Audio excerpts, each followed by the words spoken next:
Welcome everyone. Suffering from neck or back pain isn't just frustrating. It can stop you from enjoying aspects of your life. Maybe you've tried remedies or even been to doctors in the past. Luckily, something has led you to a team that not only listens, but has the advanced skills to get you on your own unique path to recovery. So today, hear from Dr. Marc Moisi, Hurley's Director of Neurosurgery, and physical therapist Josh Carlson, Hurley's Director of Rehabilitation Services. You found the best and can even ask them questions live. Just text me, text not call, to 248-935-2562 or ask your questions on YouTube or Facebook. We'll start with Josh Carlson, who received his doctorate of physical therapy from U of M Flint. He's been practicing at Hurley for 9 years, focusing on musculoskeletal, neurological, and sports-specific rehabilitation. Josh, you're going to help us prevent pain. All right, guys, welcome, and thank you for joining us at our Healthy Living series today. So in my practice in outpatient physical therapy, we get a lot of patients with neck and back pain. That can be in the thoracic spine, around the rib cage, or even in the lumbar spine, closer to your buttocks. With neck pain, we most commonly see injuries, sprains, strains of ligaments, tendons, muscles from static positioning. Maybe you've experienced this yourself, sleeping wrong, staring at your computer screen, etc. Oftentimes can lead to some pain and discomfort, loss of range of motion, etc. in the neck. The back is another story. Oftentimes we see pain as a secondhand experience from lifting wrong, poor body mechanics, maybe overdoing it, trying to get that big house project done before your friends come over, etc. And so this is where we see pain occur, and these are the two items that we'll be covering today. So poor posture can lead to issues in neck and back pain, both in the static and the dynamic while you're moving activities in life. Poor posture leads to, as I've already discussed, pain, strain to the ligaments, tendons, and muscles, which creates this kind of painful response and then compensatory adjustments to that pain, which could even worsen your posture and worsen the pain, resulting in what you see here as being a vicious cycle. We're hoping that if you have no pain now, some of these tidbits can keep you out of the vicious poor posture cycle, or if you're experiencing some pain, we may have some ideas on how to help you get out of this vicious cycle and start to heal your body from within. Commonly observed postures are seen here in this diagram, with the far right being good posture. Your ear is aligned with your shoulder, is aligned with your hip, and your ankles in a standing position. On the left side of the screen, you'll see a sway back. There's not much curvature there. That can lead to some abnormalities, some degeneration and onset that may lead to some low back pain, as is the second image we have here with the lumbar lordosis. All of these curves are normal to some extent, but with poor posture or with a pain response, it may vary and get into some of these extreme examples, like the thoracic kyphosis, just a rounded back, can cause a lot of issues with breathing, with the rib cage, etc. Or the forward head, our last option, leads to a lot of tightness in the suboccipital muscles that can result in not only neck pain or radiating pain down to the arms, but headaches, trigeminal headaches, cluster headaches, etc. So we like to harp on this a lot in our outpatient interactions with our patients, the 5 Ps. Prolonged positions promote poor posture. So if you are in a prolonged position for an extended period of time, that can sometimes get us into that vicious cycle, much like sleeping oddly on a pillow at night. Just those few 8 hours, you can wake up with a doozy of a headache. So I want you guys to remember that and commit it to memory. Prolonged positions promote poor posture. We need to break that up, and we'll talk about that with our behavioral modifications towards the end of the presentation. How can you prevent neck and back pain? Well, we harp on this quite a bit too. Take common, frequent breaks every 20 minutes or so. You don't want to be stuck in one position, going through payroll, writing a long email. Allow yourself the opportunity to stand up, Stretch out the arms, look to your right, to your left. What will this do for you? It will promote blood flow to all those different areas. Again, blood brings the nutrients your body needs to survive. It will decrease joint stiffness, again, by lubricating the joints from moving back and forth, etc. And it alleviates static pressure on any area of your body that might be having pressure, like your ischial tuberosities of your buttocks sitting on a chair. We've all been on a long car ride. When your butt starts to get a little bit sore, what do? You get up, you take a walk. Exactly our first point here. You can also ask your doctor if you're starting to notice little aches and pains or deviations from your normal alignment when you're looking in the mirror. Sometimes your body can show you that it's having issues with a tight trap muscle. Your head might be cockeyed to the right. You don't have to wait until you're in pain to go see your physician and maybe even start a consult with your physical therapist. We can look at these things, try to delineate what might be going wrong, and offer you some suggestions on how you can break the cycle before you even get into it. How can you heal your neck and your back pain? Well, again, this is multidisciplinary, so you need your physician involved. You might need someone with a specialty like Dr. Moisi has, being a neurosurgeon, and they can point you in the right direction of diagnostic imaging or interventions, etc. Now, I'm a physical therapist, so I believe strongly in what physical therapists can do. If your physician would send a referral and you can attend physical therapy on an outpatient basis, we'll look at situational analysis. What do you do for work? What are your common hiccups? When are you experiencing this pain?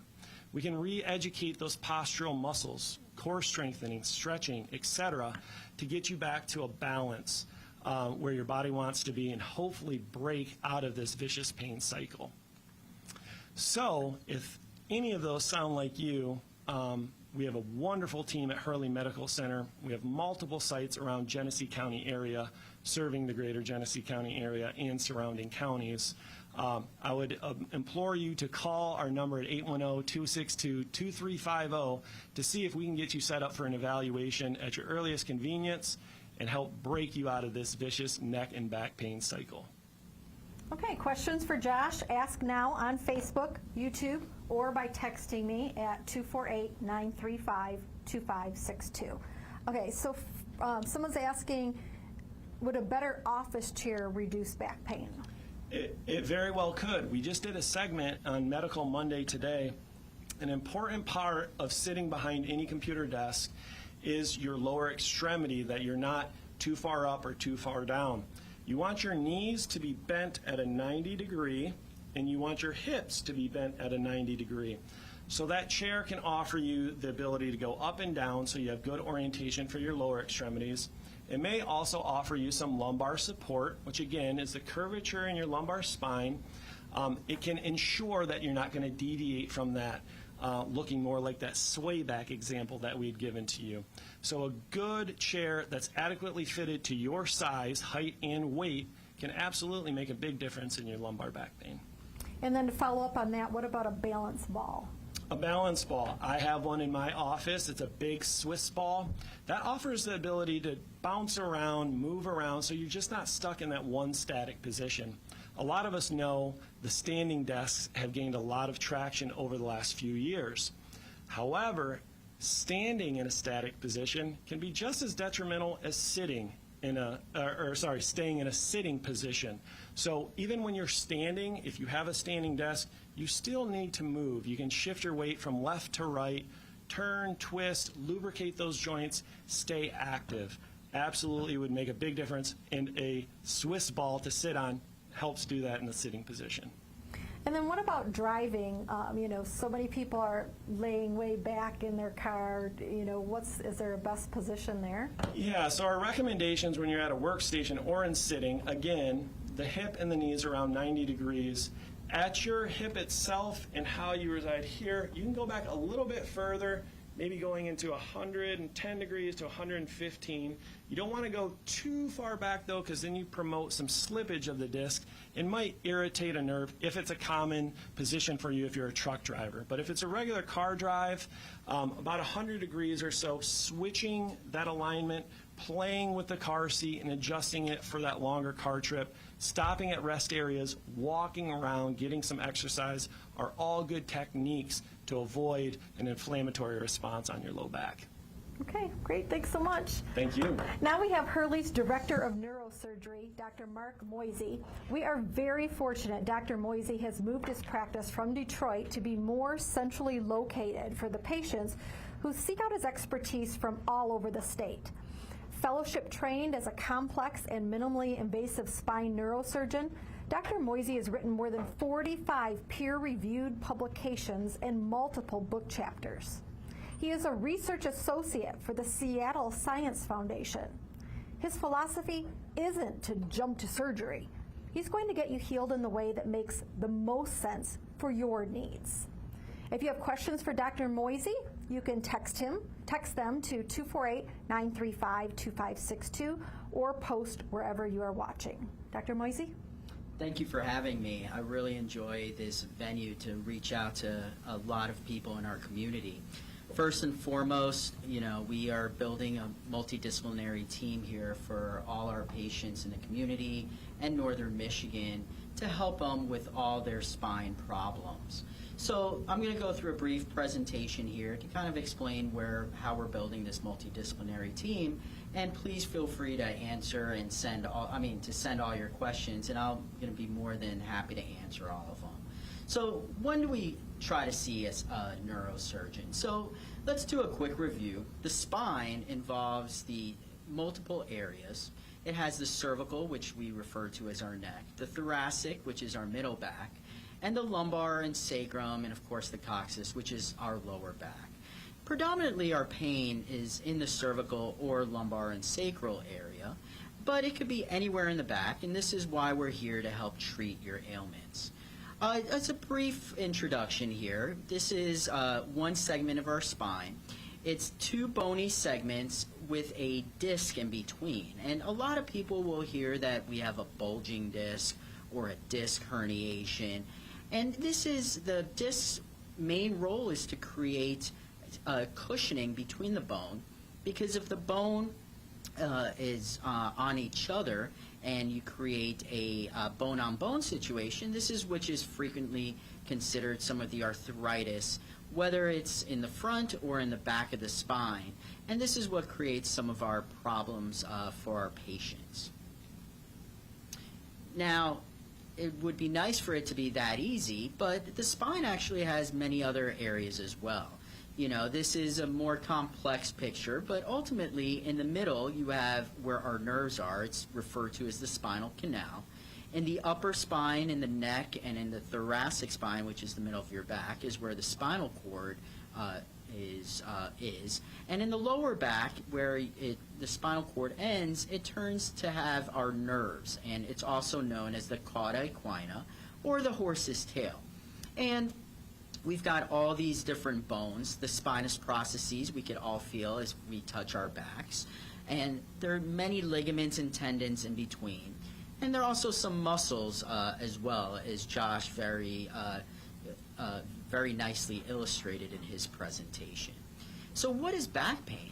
At one time or another, I think about 80% of Americans have it. And I actually beg to argue with that. I think almost 100% of us have had either back pain or neck pain at some point during the duration of our lives. And, the degree may just be from something you did a wrong move, and it may go away in a couple of minutes, or it may last longer. And, they include the nerve or the muscles. They may include the degenerative disc disease or arthritis. Now, one term I really don't like using is degenerative disc disease, and a lot of patients will come to my office discussing it. The reason I don't like calling it a disease is it's not really a disease, but it's more the wrinkles and gray hairs that our spine has to go through as we age. I know none of us love to admit that we're aging, but we all are. And it's a normal process we go through, and some individuals have it a little worse and some a little bit less, but nevertheless, it's something that we could be worked upon with conservative management. Now, part of our multidisciplinary approach here at Hurley is involving everyone, and this includes the first and foremost the patient and the patient family. You know, this is a tough situation to be in, and we need a good, strong support team for all our patients. I encourage all patients to come in with family members because A, they'll be there to listen and help think of questions that you may not think of yourself, and also B, they may remember things and little details that will be mentioned during the visit that may be missed and could be further illustrated later on. And of course, it's very important to include your primary care physician or your internist, as well as pain specialists, radiologists, interventional radiologists, and of course our physical therapists and occupational therapists who are very important components of this treatment process. And of course, on the bottom is the neurosurgeons, who in turn, I have a little bit of a different mentality and approach where I like being involved early in the treatment process, not to offer surgical, but to develop a good relationship with our patients and encourage them to promote that conservative route to avoid a surgical intervention. Now, not only do we do rehab here, but we also do a lot of prehab. And in prehab, one of the most important things that Josh touched upon is the core strengthening. And all of these different modalities are very important. Not just core strengthening, but I enjoy hydrotherapy, massage therapy, stretching, because the point of prehab is twofold. One and foremost is to see if conservative management can help you move forward to avoid a surgical intervention, and B, if you do fall in the small percentage of patients that do need surgery, then at that point you'll have been even stronger, and that's why we have such great results here at Hurley. The reason for that is if you were to, I treat surgery as a marathon. You don't go in running 26 miles running off the couch. You have to prepare for that.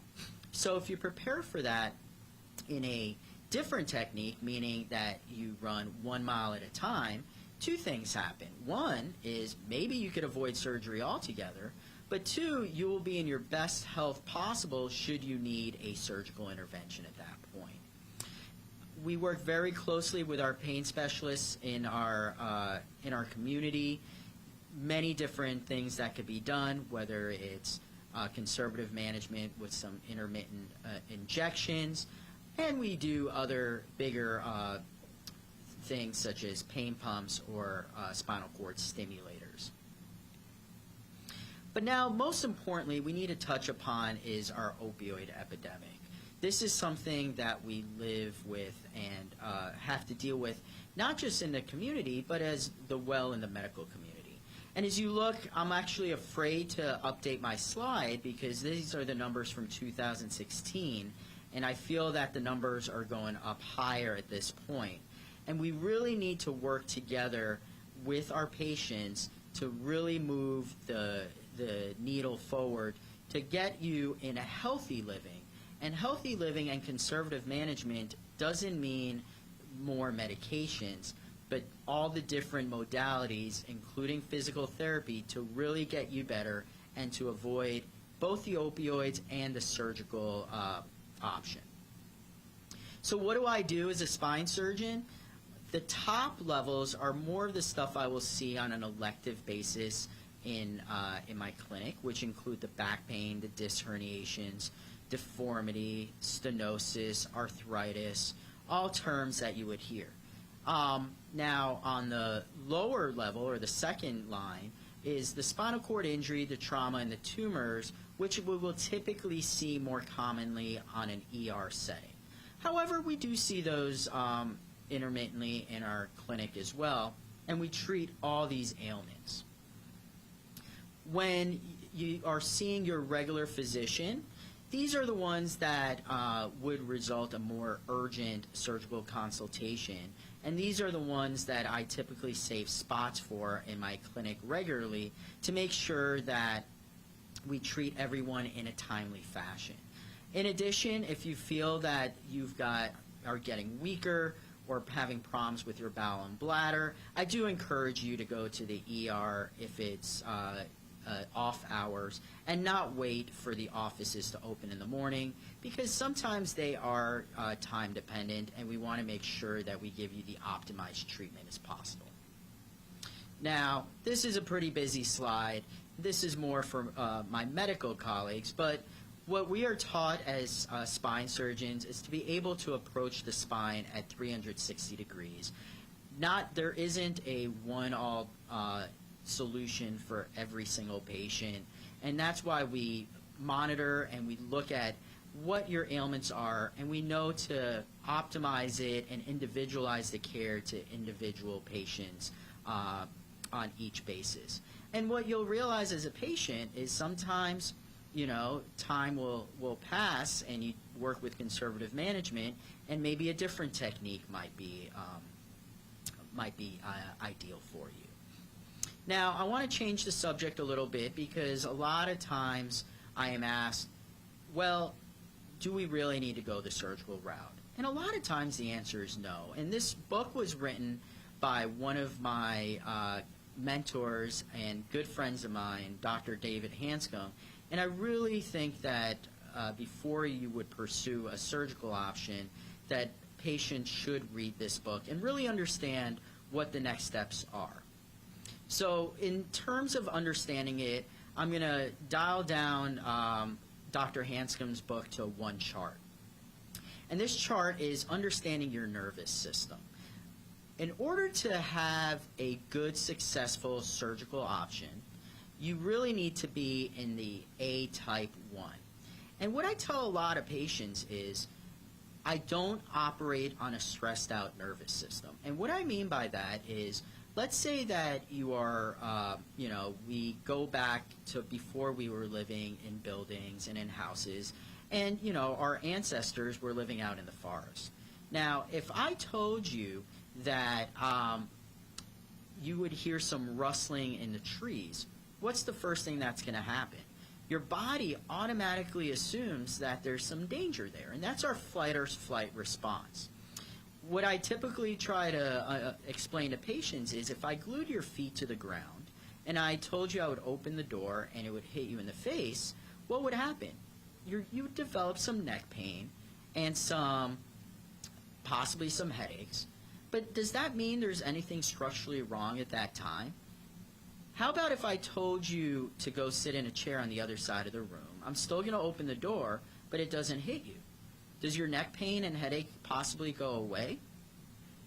At the same time, that pain is real.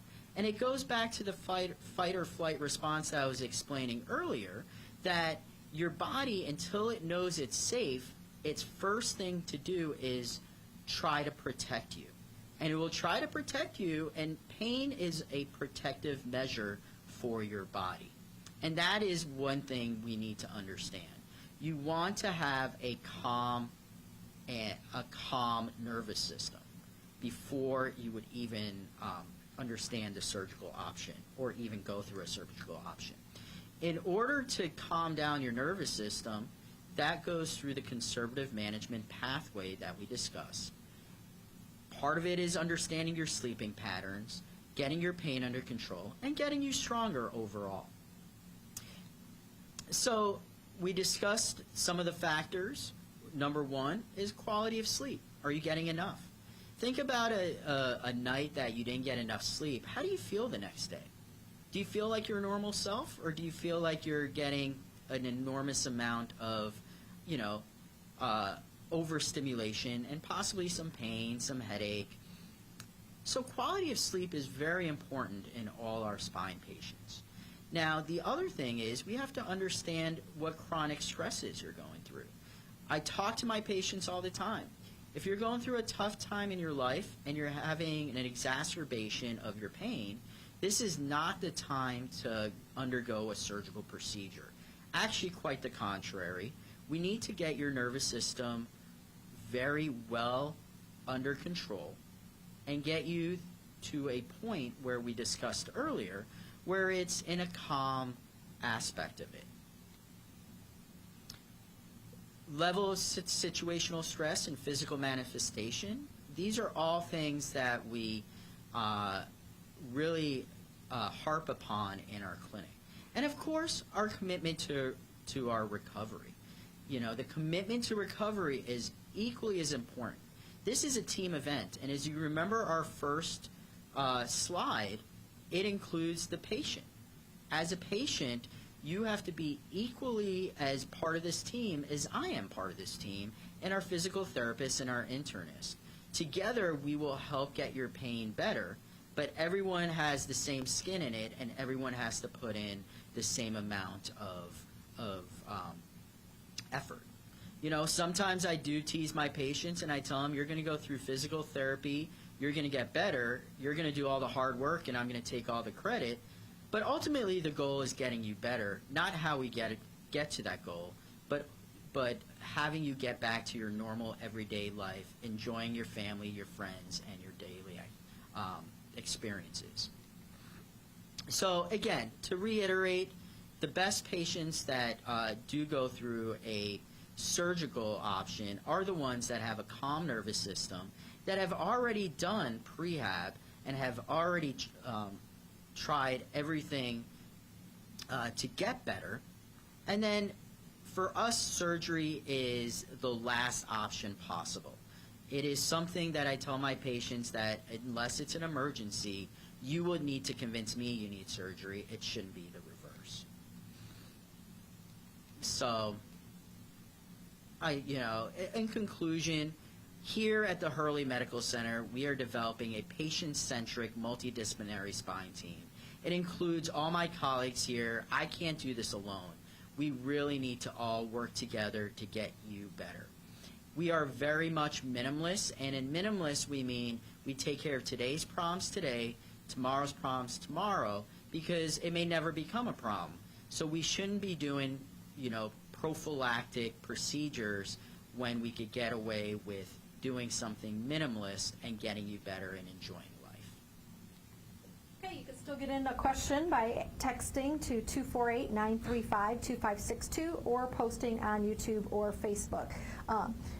Really just piggybacking on what you've just been talking about, we did get several questions in about these non-surgical options, and I know you work really closely with an interventional radiologist. You have, people come to you, and then you give them the different other places to go, right, to get fixed? That's absolutely true. And, there's no reason why you can't see one physician before another.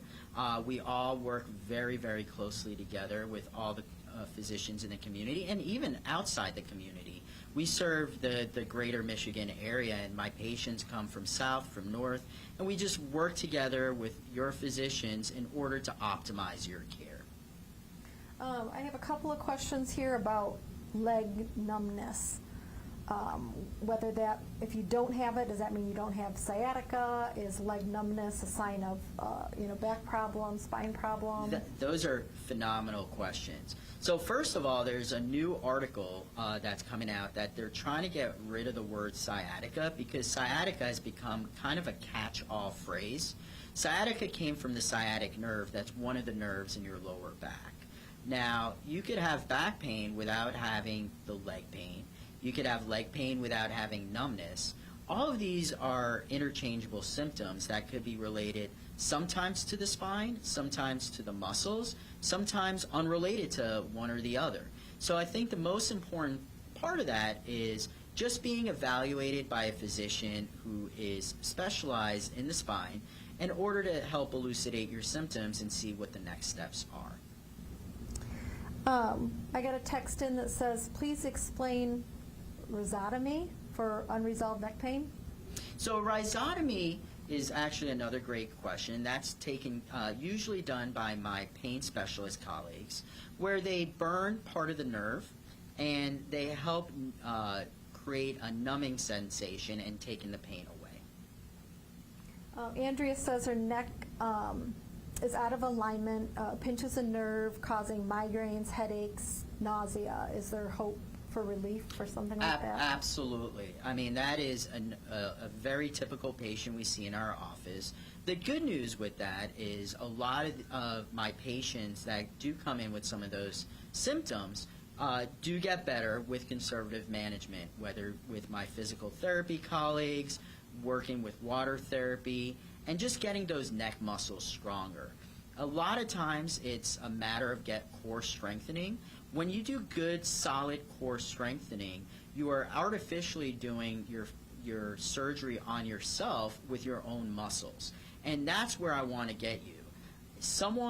A lot of patients come to me and say, well, what if I lost some weight?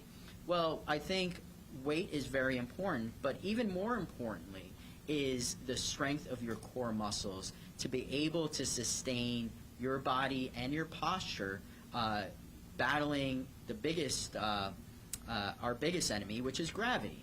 And gravity always is there, and the stronger your muscles are to keep you in a good posture, the better you will be and the better your pain will get. Okay, a lot of people are looking for, it looks like, non-surgical options. So we have someone asking about disc protrusion, arthritis. There's someone asking about bulging disc, scoliosis, L5 to S1 protrusion. Are any of those things where you would hear and be like, you'd have to have surgery, or are there options? So I think all of those, I'm going to take scoliosis out of it because it's a little bit of a different, but I will touch upon that as well. Bulges, all of us have bulges. It's kind of like I touched upon earlier. It's part of the wrinkles and gray hairs of the spine. In terms of bulges, what happens with that is now we have all the technology, we have MRIs. So there have been plenty of studies that show 30% of 30-year-olds, 40% of 40-year-olds, 50% of 50-year-olds, so on and so forth, have some sort of a bulge related in one part of their spine. That does not mean that it is surgical by any sense of the matter. A bulge is just something that's being read upon in your MRI that shows that there's something that may not be in its exact anatomical perfect position.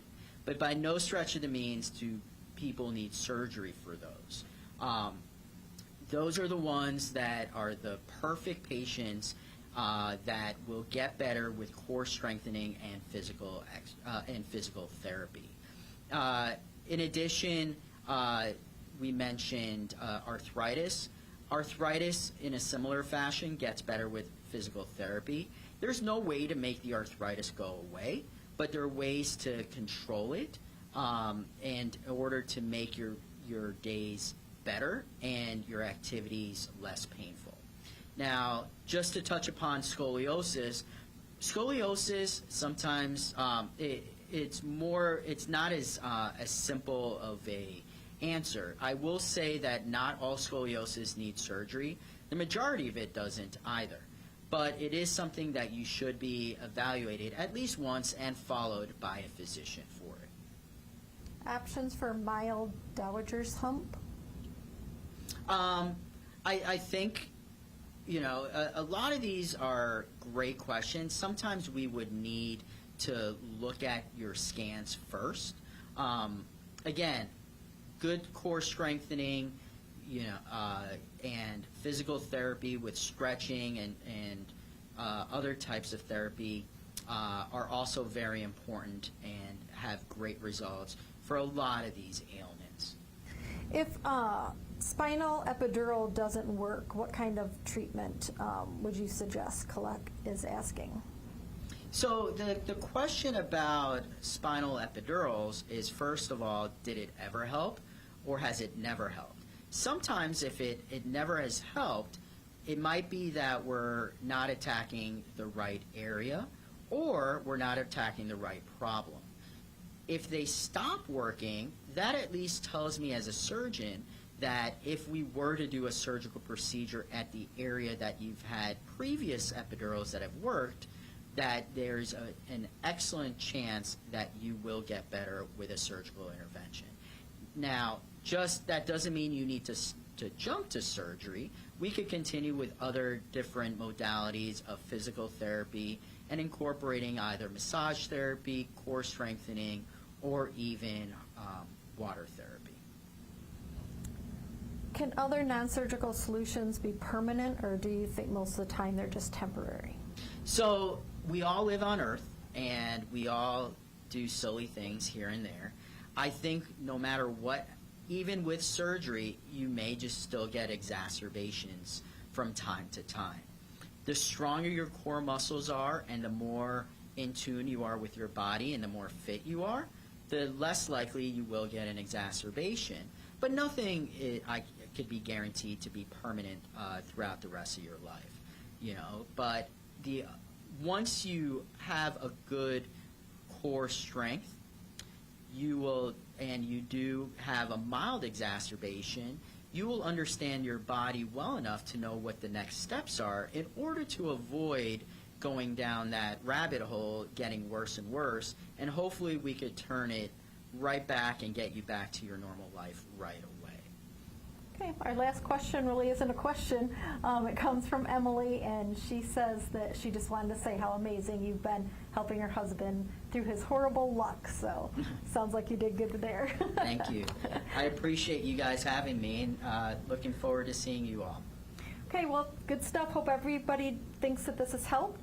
You can get a whole team behind your recovery by making an appointment with the Hurley Neurosurgical Spine Center at 810-262-7030. Physical therapy directly is 810-262-2350, or you can head over to hurleymc.com. Thank you, Mid-Michigan Now, for being our broadcast partners today. We hope you all get to live pain-free. You deserve it.